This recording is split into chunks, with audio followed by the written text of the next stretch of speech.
Yasa's mother and wife take refuge. One empty heart becomes a path for an entire family. Buddha story. Yasa lived in a wealthy home in Varanasi, surrounded by music, fine clothes, fragrance, and comfort. From the outside, his life looked full. But deep inside, his heart remained empty. One night, after the music had stopped, and the beauty of the room had faded, he saw how quickly pleasure lost its light. He left the house and walked toward the deer park. There, he met the Buddha. As Yasa listened to the Dharma, he understood that what he had been seeking was not more pleasure, but freedom from suffering. He entered the path of renunciation and became a disciple of the Buddha. Later, his father came searching for him. At first, the father only wanted to bring his son home. But after hearing the Buddha's teaching, he understood that Yasa had not been lost. His son had found a path that led beyond suffering. Now the path returned to the household. Today's story is about Yasa's mother and wife, and how their sorrow became the beginning of their own meeting with the Dharma.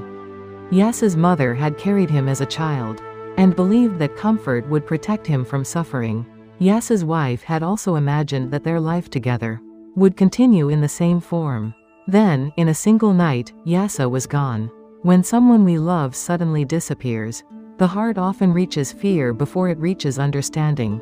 The mother wondered whether her son was safe. The wife wondered why he had left without speaking to her. When Yasa's father returned from the deer park, his face no longer carried the same fear with which he had left. They asked him, "Where is Yasa? Is he safe? Why has he not returned with you?" The father answered, "Yasa is safe. He has met the Buddha. He has heard a path that brings peace to the heart. I went out to find my son, but there I also found a path for myself." These words brought relief, but also pain. Yasa was alive, yet he would not return to the life they had known. His mother had hoped to see him again as the son of the household. His wife had hoped to continue life beside him as before. But Yasa's path was no longer a path back into the same life. He had not left because he hated his family. He had left because he could no longer ignore the emptiness in his heart. Yasa's mother may have asked herself, "I gave him everything I knew how to give. Why did I not see his suffering?" Yasa's wife may have wondered, was his leaving a rejection of me? Or had his heart been searching for a path long before he left? When someone changes deeply, those who remain often feel that the change is directed against them. But another person's search for truth is not always a rejection. Sometimes it is the first honest step toward freedom. According to the tradition, Yasa's father invited the Buddha and Yasa to the family home and offered them a meal. The same house that had once been filled with music and pleasure now became a place where the Dharma would be heard. Yasa's mother and wife sat respectfully before the Buddha. They wanted to hear the teaching that had changed Yasa's heart. The Buddha did not blame them for loving him. He showed them how love can become mixed with fear and clinging. The Buddha said, "Women of the household, there is joy in meeting those we love. But what comes together through conditions will also change when conditions change. When the heart demands that changing things remain the same, joy becomes mixed with suffering." They listened in silence. The Buddha continued, "Do not throw away love.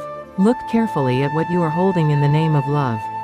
When you keep another person inside your own wishes, love becomes fear." Their love for Yasa was real. But inside that love was also a wish that he would remain as they knew him. His mother wanted him to stay as the beloved son of the household. His wife wanted him to remain beside her as her husband.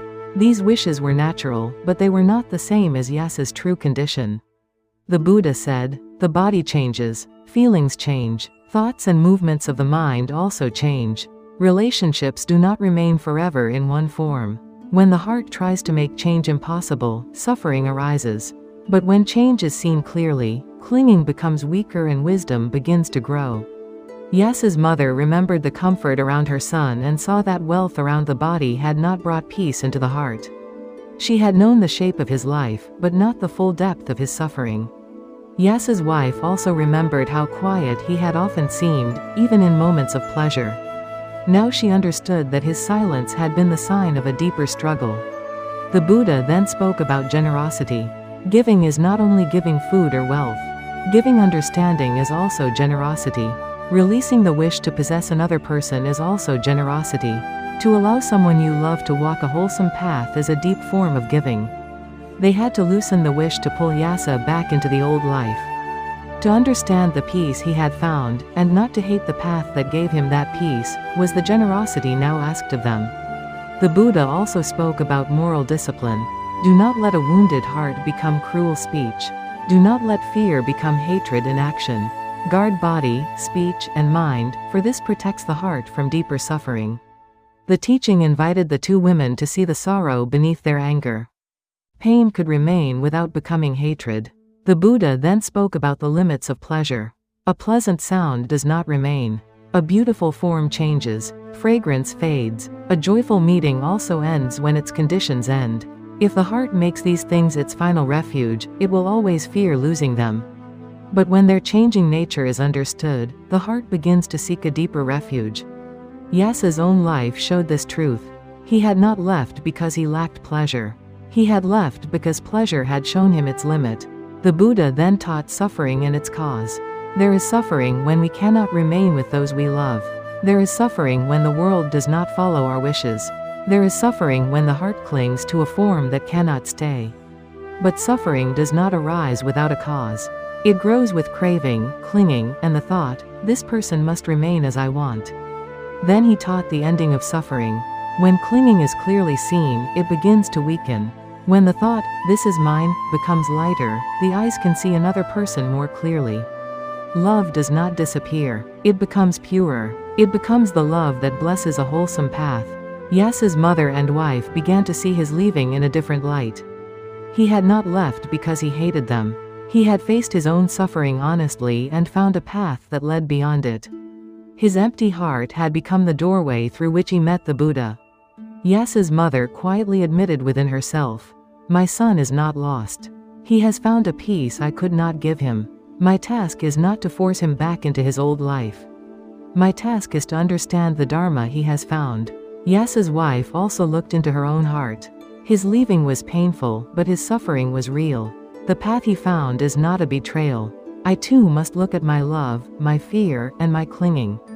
According to the tradition, their minds became ready for deeper understanding. They saw that suffering has a cause and that clinging can be released. They also saw that the Dharma was not only for those who left home.